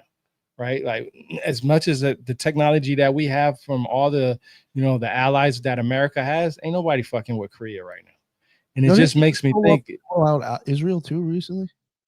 yeah, I think yeah, they have, said like, yeah, they have, he should be arrested. yeah, it is crazy because I wonder, the good that's happening, do we really consider it good because we have luxuries that other people don't have, or is it the propaganda that's telling us through the news that hey, Korea is this way, and that's the fucked up way we're going to go with them? Not only that, but you also have to think about the same thing with Cuba. Like how you remember how Cuba was not forbidden for us to go there, but to learn about and shit like that because of the relationship with Russia and so on and so forth like that. It's crazy to know that we could be robbed of our history, but in our day of in the free country that we're in today, but people are robbed across the world with just the basic shit of what they can do. Just think about that Korean that sees something in the sky that they ain't never seen before because the electricity is always out at this time, and you know it's dark outside. They ain't got shit else, and they ain't never really seen anything. But then they see this glowing light over their land. I just want to know the type of stories they have over there. You know what I'm saying? The skinwalker ranches they have over there, the orb stories they have, the UFO stories they have. Because they're in some cases they're still living in not archaic times, but they don't have electricity all the time like we do. Shit, you know what I mean?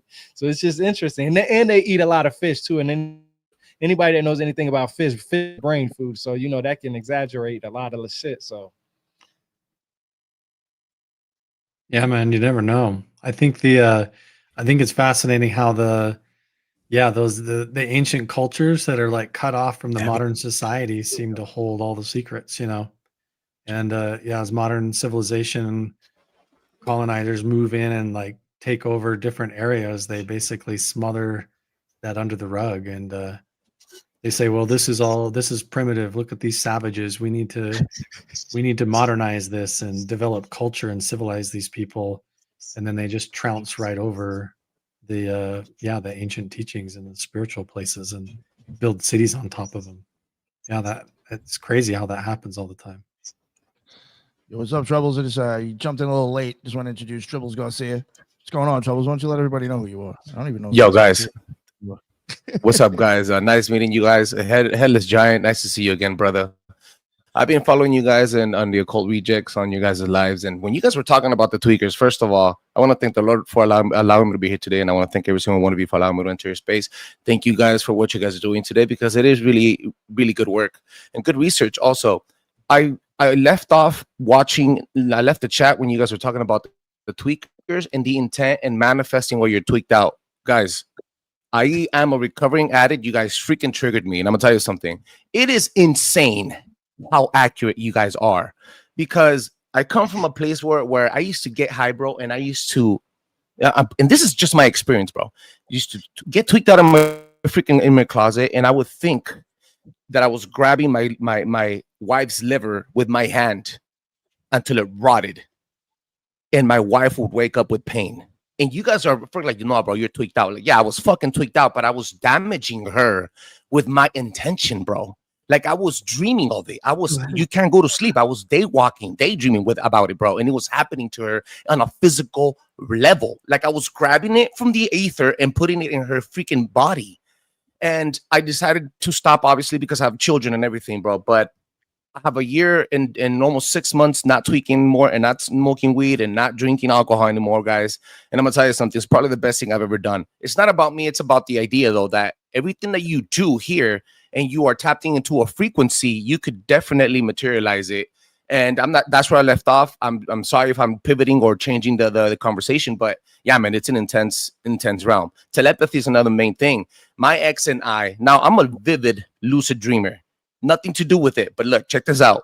With my ex and I, she, after I did my fourth coming of a man in the Mascalera Apache tribe, we did some celebrations for sweat lodges for fourth coming of a man celebration. And after I did my 3 sessions, her and I developed some type of telepathy conversation, bro. Like, she would look at me across the hallway, bro, and like give me a nudge, and she'd be like, you heard me? And we'll start laughing out of nowhere, bro, because we had a connection. She was my twin flame. I still love this woman very, very much. Obviously, she has her own family, and I do too. And we're happy where we're at. But everything happened energetically. It wasn't like we were fucking and having sex with each other, bro.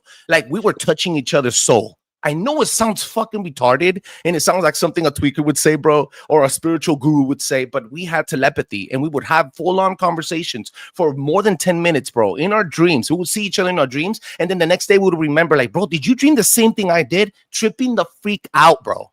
It's insane. So, yeah, man, tapped into that. Not anymore, but in the past, yeah, bro. Sorry if I interrupted and pivoted the conversation something. I like that, because, if he was here, he's really good. He had wrote some books on meditation and stuff.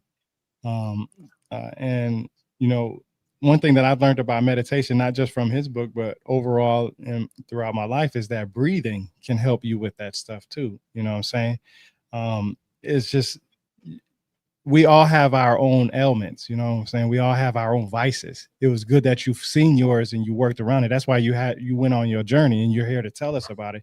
But see, think about the people who weren't able to put those in words for us to understand as of today, in the thousands of years ago. You know, you trying to explain this thousands and thousands of years ago. You know, it brings in the perspective that we are now able to, you know, communicate with each other, to understand each other. And everybody has their own journey and footsteps to go down. And that's what the wonderful part about it is, that when Carl Crusher was saying earlier that, you know, a lot of these myths and these theories and stuff come because of everybody's individual experience. You know, your God is not the same God as my God. I could be praying for something totally different than what you're praying for. And your God can bless you for what you have, and the other God can bless me for what I have. Right. It's not and that's where it comes into manifesting. When you was talking about manifesting, I was actually talking about materializing a couple of shows ago about how there's in the Bible itself, it talks a lot about materializing. You know, they was there one minute and gone the next, you know, and, you know, it's the way they look within themselves that they were able to achieve these, you know, these, I guess you could say, abilities. And you know what, it makes me think about, sometimes, you know, when you watch some of these superhero movies and shows and stuff like that, when they were young kids, they were trying to control their godlike abilities to fit in with the crowd. And I think that's what we're all doing, is that we have abilities that we can do. We're just trying to fit in with the crowd because we don't want to be looked at as weird, even though we still say as grown men and women as of today, you know, what's up? I think I got a through road, right? So what happens when you're, you know, tweaked out on drugs versus when you're, I don't know, 40 days fasting in the desert? You've got pressure on the skull in different areas, right? You've got a lot of swelling. You've got a lot of different areas activating within the brain, and different, you know, connections happening. Again, like the hallucinations are a similar event, but there's something deforming the shape of the brain in these cases that then creates these effects that, you know, we see manifestations and all sorts of other stuff happening because things are not working normally. So it's almost like it's pushing different parts of the consciousness out of proportion in the brain. Now, I think maybe there is some sort of a connection to having, you know, damaging effects in association with, you know, uncontrolled PK or some of these other things. But this is why harmony is so important in the process of achieving these things. We see a lot of people with brain damage having weird effects, you know, occurring in and around these different lobes of the brain. I've heard about the central cortex, how the central cortex used to be active in, you know, primitive humans. It's no longer active in us, but when people get certain brain damage, it activates that and also activates a lot of telekinetic ability. So they might actually be working on ways to activate the central cortex, you know, basically opening us to the phenomena almost at will. So who knows? Yeah, Well, I mean, if you go ahead. No, go ahead, bro. I was just going to say, yeah, if you think about how simple it is that you can alter your state of consciousness just taking like a Benadryl, you know, or anything even over the counter pills, you can alter your state of consciousness taking just like a small little tablet or something. But then you think of different drugs or psychedelics, and then you expand that into different radiations, different frequencies, or other technologies that understand consciousness and telepathy. And then all of a sudden you're getting into this weird, almost DARPA technology where you have, you know, controlling people's thoughts and experiences at a distance, where if the phenomena is at all technological when it manifests or materializes, and if it's based on consciousness, then its ability to tap into consciousness or control consciousness the same way that we would fly a drone or a remote control car. Yeah, you're right. I mean, some of the dangerous side effects of doing this kind of work, and that things that we're concerned about, is that idea of there's missing time that occurs, where people lose 3-4 hours of time and have no memory of where it happened, and you wonder, was that time actually taken, or did we just have like an erase of memory happen, or there's something is happening to consciousness where there's a segment of time just gone, you know? And then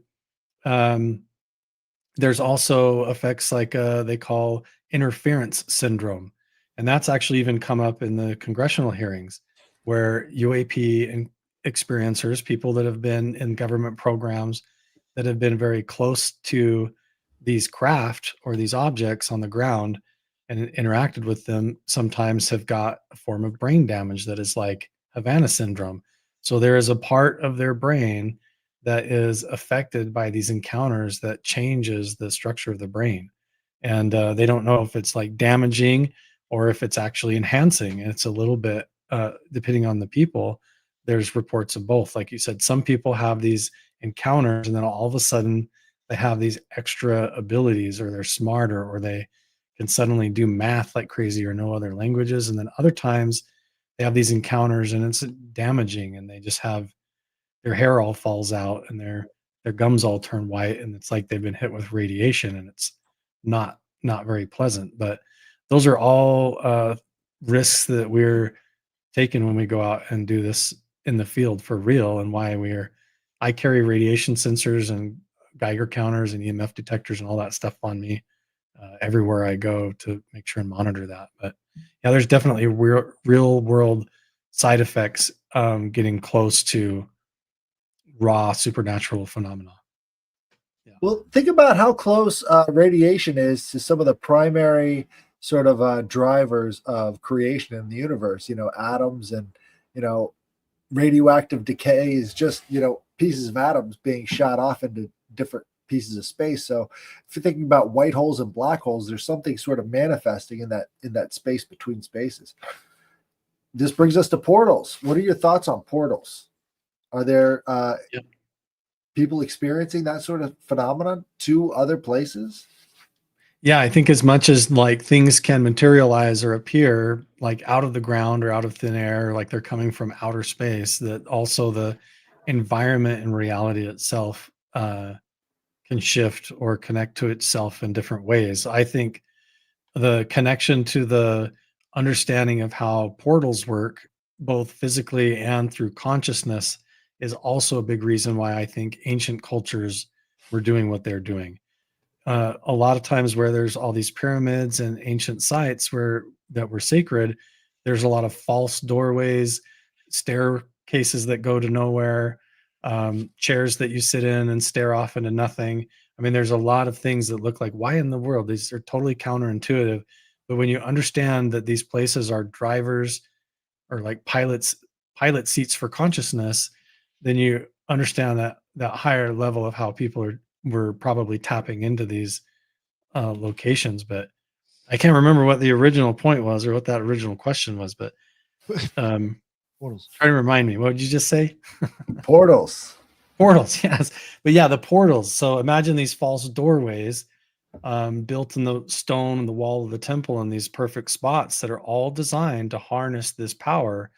And then you go sit there and do the psionic exercise, the shamanistic exercise, where you're overlapping your consciousness into the astral plane while you're sitting there in that actual location. And you look at the doorway and then you project your consciousness through that doorway. And even though it's not a real doorway in the rock, your consciousness absolutely goes through a type of portal or a gateway.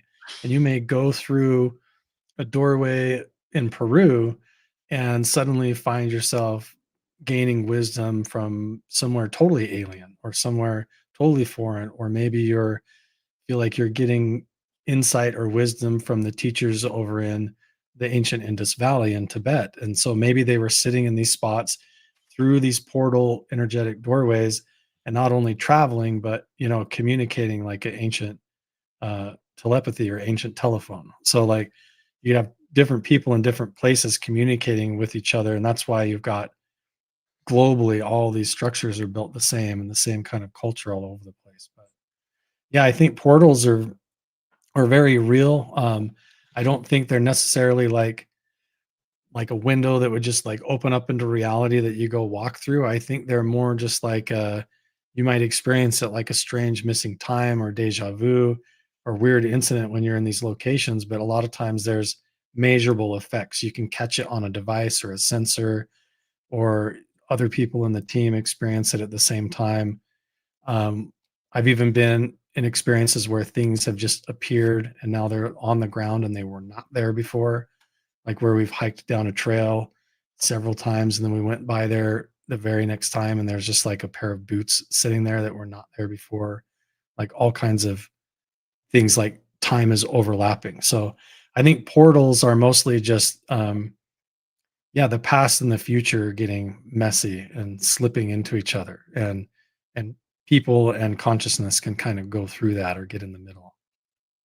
Carl, isn't it interesting that people who have these experiences with maybe cryptids or some of these other terrifying creatures that, are somewhat real and somewhat not, they always have an overwhelming sense of dread before running into the creature. It's almost like that emotional response was a prerequisite for the manifestation of this being. I would say that their dread is the primer and the actual factor that caused the appearance to go that way. That if they would have been able to pay attention to that sensation and control that sensation more from fear into excitement, their experience probably would have not been the boogeyman, but would have been something more profound. It might have been their great grandfathers, ghosts of an ancient shaman, or some kind Let of a me ask you higher this, Paul. intelligence.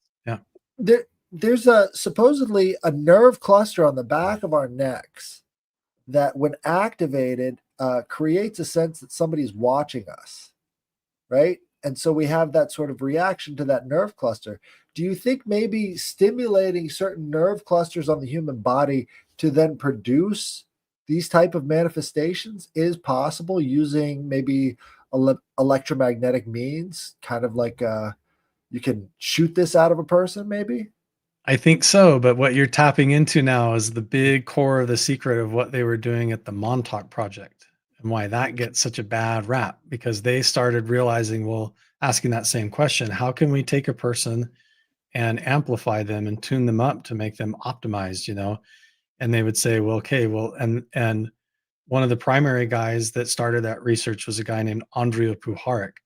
And he used to go down to the Amazon rainforest and he was studying the shaman, studying magic mushrooms and all of that.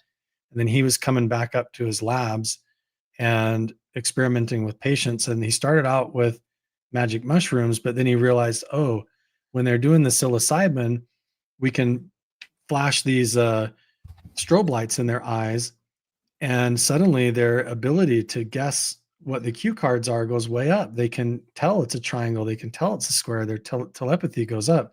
And they say, well, what if we add audio to that with the light flashes? And they say, wow, it changes it again. There's a different result. And then what if we put a red filter over the eyes? And pretty soon you're going down this path where ultimately at Montauk, they've got an island like Epstein Island or whatever. And they've got kids that they're doing experiments on little kids where they're pumping frequencies into their brains and they're trying to use radio signals and frequencies to amplify their consciousness. I mean, the whole TV show Stranger Things is based off of that. Can you tap into the back of the brain or the base of the skull and tune into alternate dimensions or talk to aliens or whatever? And that's the whole Montauk Project was about that. And a lot of people swear that they were totally successful. So with that whole Project Montauk and MK Ultra, all of that now has rolled forward, and it's what we call became ARPANET, which is now what we call the internet. How do you transfer information through the nothingness, through the mind, through telepathy? That all came out. Jacques Vallée was on the original team that developed ARPANET, the first internet. And he's all into remote viewing and consciousness and all this stuff. But then ARPANET became free and became the internet. And the Wait, was he a private part of Scientologist too? Hal Puthoff was. Yeah. Hal There's a Puthoff bunch was of them who were. bunch of them are Scientologists. Jacques Vallée actually was hanging out with the Satanic Church a lot and doing stuff with them. Yeah. But ultimately they, like MK Ultra and DARPA, like DARPA today, they're all about like, how can you human and technology interface. Can you put wires and microchips into people's brains to control things and control computers? And can you control people with frequencies? And that's 100% what you were just asking. Can you take someone with psionic abilities and amplify them into becoming like totally like what is that, Minority Report, that movie with Tom Cruise where they have these psychic people that can predict future crimes and they can go arrest people before they commit the crime because the psychics can see the future. Yeah, they were trying to figure all that stuff out. Yeah, during the Cold War. And so, yeah, trying to use technology to amplify the brain, it can be a very dangerous path where you're getting into mind control stuff at that point. Oh yeah. It's messy.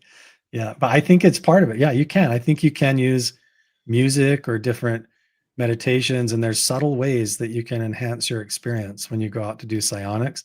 But if you really start to get Frankenstein with it, you're going to get into Well, I just keep waiting for Ricardo to pop in talking about the megalithic structures that use these very principles so that they can transfer information over thousands of miles without any wires or anything, just using acoustics and all the rest of this advanced mathematics when it comes to vibration.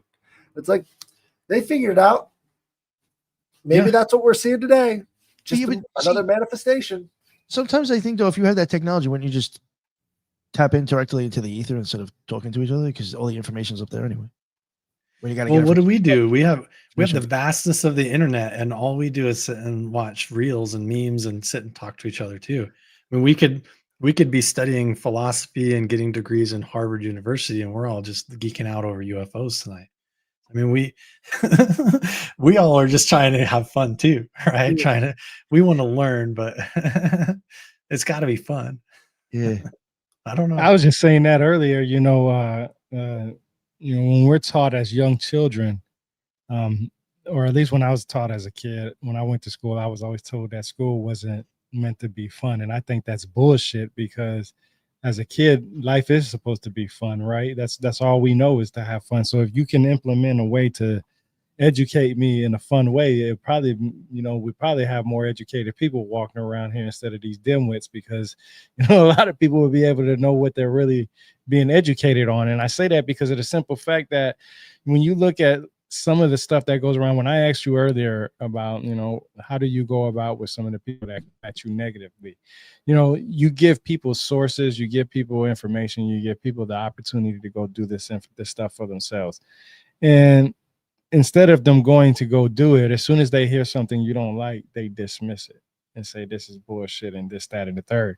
And you're just like, well, why are you here? If everything that I'm telling you is bullshit, then why are you here listening in the first place? And that's when the trolls come in and all this, that, third. And I understand when you say you don't have time for that. And, and it just bothers me sometimes that people are like this, because I'm just like, man, you could probably be doing some really cool shit if you just stop being an asshole. Yeah, and most of those people, if you actually sat in the same room with them, you'd probably become friends if you just talked. But because they're on the internet, Hey, bro, that's how I met Nick. Me and Nick met at Cosmic Summit. And hopefully one of these days I'll be able to meet Headless. You know what I'm saying? It's different when you meet people in person versus then when on the computer screen. You got these keyboard warriors out here, everybody talking shit. Oh, let's meet up, blah, blah, blah. Man, y'all ain't going to do nothing but sit there and type away on that goddamn keyboard. You break that keyboard faster than you'll break somebody's face. So just leave it as it is. You know what I'm saying? It's true. Well, I think these ancient magicians that knew how to use this sort of principle actually came together and formed a government. And the government always says that they're on a war footing and they're doing the most they possibly can, but really they don't have to do that much. We're doing it to ourselves all the time. And if we just stopped doing it to ourselves, they wouldn't have any power.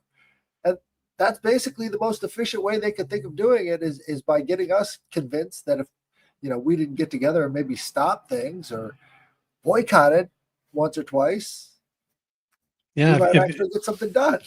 If you put a governor in charge of the city, they're expected to get a bunch of stuff done. But if you put a governor on an engine, what does a governor do? It stops.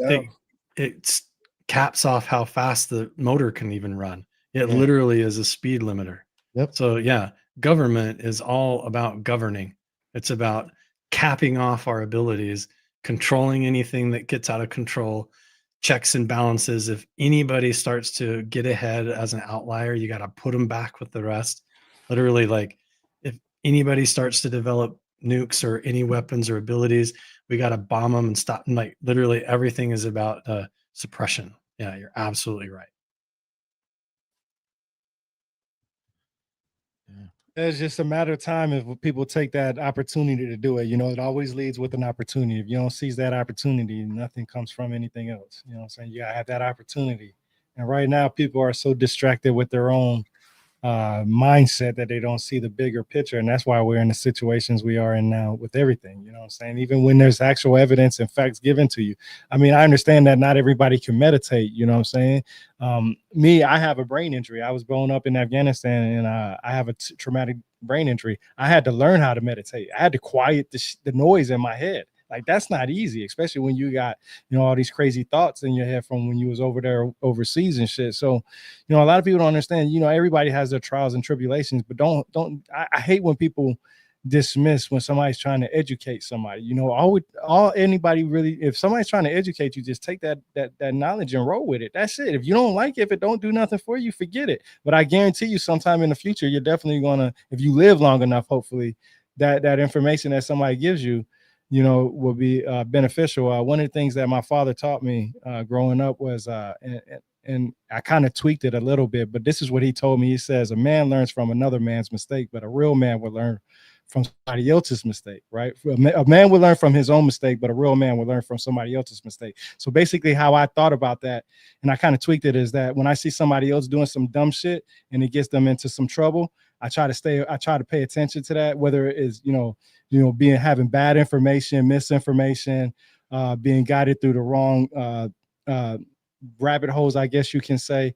You know, I try to stay away from that because they already showed me that if I go down that rabbit hole, I'm going to be ignorant because I'm taken away from the knowledge that's actually out there. And that's really hard to do because you can't really determine what is right and wrong until you actually do your own research. But that's where it comes into where you do your own due diligence. And when you go deep into your own due diligence, after a while, you start seeing the repeating patterns that people say that they think is accurate, but it's actual just fiction and throws everything off. But it takes that repetitiveness to see that. And once you start grasping that, then you won't, it's a lot easier to, mingle through the world and stuff like that, especially when you're going looking for esoteric and exoteric type information. Yeah, you can have one or two reactions, like after listening to this whole conversation. If you're out there listening to this, you can sit here and say, these guys are full of shit. This guy, Carl, is just talking about how he goes out with these special forces guys, these Green Beret dudes, and they use telepathy to summon UFOs. What an idiot. And then you go back to eating your plate of nachos and you don't think anything of it. You just assume that we're all lying to you. Or you can do what I did like 5 years ago and go, I'm going to go out and see if I can do this. I'm actually going to go out and go back in the canyon and I'm going to be sincere. And I'm not going to tell anybody where I'm going. I'm going to go out there and I'm going to actually try. And the first couple of times that I did that, I realized that I was going to be involved in this the rest of my life because, that's the whole thing. You can sit and doubt it all you want. You can criticize it all you want. You can even sit and try to figure it out and puzzle over it all you want, reading books and mysteries and studying ancient history. Nothing is going to replace what happens to you if you actually just find a spot that you can go out and kind of be alone under the stars and just sit there and quiet your mind. And when you really do that and connect and give it a try, you'll realize how magical the universe really is.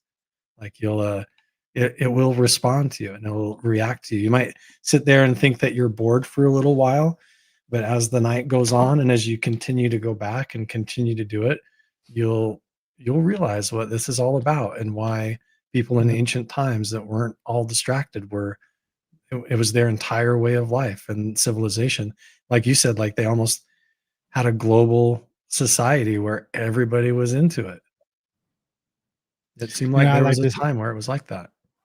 Yeah, I like to say, listen to the rhythm of nature. That's how you get involved. That's how you're not bored. When you can listen to the rhythm of nature, that go in tune with your body, because everybody has different rhythm, you'll start to notice that it'll be easier. You'll hear the birds twerk. You know, how often do you think that birds are fucking singing at night? A lot.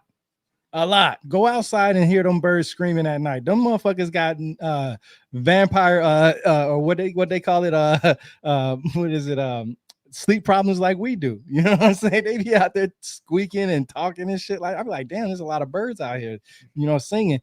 And it's interesting because you hear the birds. You know, everybody says the birds are supposed to be sleeping and everything's supposed to be quiet down and this, that, and the third. But you have all these species out there, from humans to bug like species to anything that's up at night just doing things. So it just makes you think, what are we the only ones that meditate at night, or is it these other species that's out there doing wolves howling at the moon? I mean, come on, they speak into a quote unquote, deity type, like, because the moon is considered a god in some cultures, right? So the wolf is howling at the moon. And then you got the Norse mythologies about the wolves chasing the moon, you know what I'm saying? So it's just all this stuff plays a very part, because you have to look up at the sky to understand that.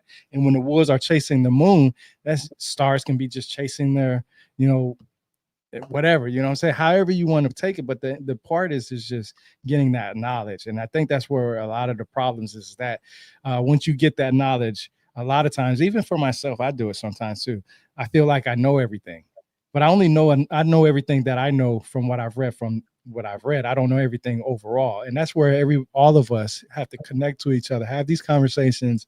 Like I said earlier, whether you like somebody or not, if you truly want knowledge, you're going to find a way to work with that person. You know what I'm saying? If you truly feel like they have enough knowledge to give you, and then you can be reciprocated for what you have and all this other stuff. But the problem is that everybody wants to be right. Everybody wants to be known. Everybody wants to have a channel. Everybody wants to make some money. And there's no money in this shit. There is really no money in this shit. You spend more money out of your own pocket trying to give the information to the people rather than what's coming in. And then when you finally start getting sponsors, that's when everybody said, like the word that you use, people grifting. No, nobody's grifting, man. Some people have to take care of their families. Some people have to take care of themselves, let alone, not just their families. And not only that, they're doing it for you. You don't have to contribute to it. If you don't have to bash them and say they're a grifter. If they're giving you information and you want to prove them wrong, go ahead and do it. We all have the capabilities to do it. 99.9%, well, I'm gonna say at least 89% of the people in the world have cell phones. Anybody can record some shit and prove you wrong. Problem is that everybody just talk. They want to get on them keyboards and start hitting them, the keyboard real quick. So I really appreciate what you do. I really do. I like what you do. I like the show. I like your channel. Like I said, I've been following you for years, since at least the COVID time when we was in the X Spaces. So you have a great knowledge. You have a lot of fans.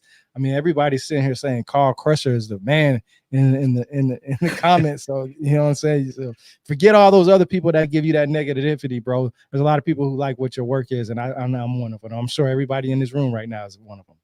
Oh, thank you, man. I appreciate that. It's very flattering, kind. Appreciate everybody in the comments too being all nice to me. It makes me feel at home here. I like it. All that equipment Tyrone saw me use is because of Carl. He actually inspired me to grab my own equipment and go out and use it. Yeah, right. Yeah, you were like, I gotta go do this for real. What should I get? Yeah, I know. Yeah, remember that? I was asking you shit. Yeah, you're telling me this is what I got. I was like, all right, cool. But yeah, go ahead. Is there anything else that because it's almost like 2 hours now? Not that I want to stop, but I mean, is there anything else you guys want to talk about, or maybe we'll wrap it up soon? This is a great episode. I think that was the wild shit. Natural spot, And I actually got to talk to Carl the Crusher, got to see him on the digital side. You know what I'm saying? I'm telling you, I've been on here with these spaces for him for like since COVID, man. I be in the spaces list. So I'm pretty sure he heard me spaz out a couple of times. I'm pretty sure he has. Probably, yeah. Yeah, it's good. Around COVID, everybody was spazzing. So yeah. But Carl, why don't you let everybody know where they can find all your amazing stuff again? One more time, please. Yeah, I go by Carl Crusher everywhere on the internet. Almost everything I post goes first onto Patreon and then onto YouTube and then everywhere else, Instagram, Rumble, TikTok, all over. I post clips of everything. I've also on Patreon, I've got workshops, ebooks, master classes, actual books that I've written, video workshops, and then I've just published a book on Amazon. kind of going through, we've talked a lot about religion and how all the different ancient esoteric systems and cultures, we're looking at the same thing. That's what my book is all about. It's kind of like goes through all the religions and looks at the fundamental connection between them all and consciousness. So yeah, that's what I've been doing, kind of trying to get my knowledge out in all different types of media and format. But yeah, go find me on Carl Crusher, and we're right in the middle of all the filming and uploading the episodes where I'm out with the psionic team at Thunderstrike Ranch. So Wow, that's awesome. just right now getting ready to finish episode like 5 or 6, and there's probably going to be close to 10 or 11 episodes in that whole series by the time we're done. So Oh, it's gonna be a wow. good one. Yeah, it's cool. Nice. Awesome, man. Yeah. So people keep an eye out for that for sure. You know what? And if the people never heard of him before, go back. It's older. It's a little old. Go check out his Magic Mesa episodes. I know that's old, but to me, that's still going. In fact, by the end of this series with Mike Batista from the Skywatcher team, we went to Magic Mesa. I sat him on the shaman seat there. And yeah, we filmed like 40 minutes of UAP activity coming and going from the Native American reservation there. So yeah, thank you. A lot of Magic you Mesa. there. Yeah. Even just with the stuff that looks like just shit dripping down the side of it. I was just like, yo, that is weird. So yeah, definitely go check out that footage. It's a little old, but impressive stuff. Thank you again, Carl. I really appreciate you coming on. Headless, why don't you let everybody know what's up with you real quick, sir? So I have a couple of prints that I have for sale. So this one right here, I like it. If you want it, you just email me at headlessgiantpodcast@gmail.com. We're going $20. If you've got your preferred method of payment, I can send those to you. So headlessgiantpodcast@gmail.com. And if you have any stories, you can hit me up there as well. So thank you very much. Oh, also, they're going to be at the events that Nick is going to be going to pretty soon. That's true. Yes. Yeah. So, yeah, real quick, if you guys want to check us out, me and Tyrone will be over in Franklin, North Carolina, October 4th, and October 18th, we'll be in Fort Myers, Florida. We'll be at events. The information is already in the show notes now. So, if you guys want to check out that stuff, check it out. Yeah. And Tyrone, my man, sir, what's going on? Hey, I appreciate it, man. Thank you so much, Nick, for letting me be here, man. And Carl, I appreciate your knowledge and wisdom that you gave us today. You got a lot of wisdom on your beard. You know what I'm saying? I see the grays, so I appreciate that. It was a wonderful episode, just like Headless said. You know what I'm saying? Yeah, Nick got some over. He actually got his on the side, like he got some wings or some shit. You know what I'm saying? But great episode, great knowledge. Thank you so much. Everything that you can find on me is on my website, rebirthoftheword.com. I am going to buy a painting from Headless one of these days. I just need to find the one that actually, is towards me, you know what I'm saying? So I'm looking for that, Headless. So keep up the good work. Don't stop that. Everything you can find on me, like it says on my website, rebirthoftheword.com. And I also wrote a bestseller, Journey Through the Origins of History. And I appreciate it once again. Thank you. Oh, thank you. I really appreciate it. And yeah, shout out to Shara. Unfortunately, she was going to make it, but things came up. I saw her. She was in the chat, but yeah, she couldn't make it. But thank you all again. I really appreciate it. And yo, the chat was on fire tonight. You guys were awesome. I mean, again, this is why I go live, because I really do enjoy. Sometimes I do get caught up in the chat actually a little bit more than I should, but I do enjoy it. I like seeing what everybody's got to say and seeing everybody enjoy the show. That's what's up. I appreciate it. And until the next one, everybody be well. Later.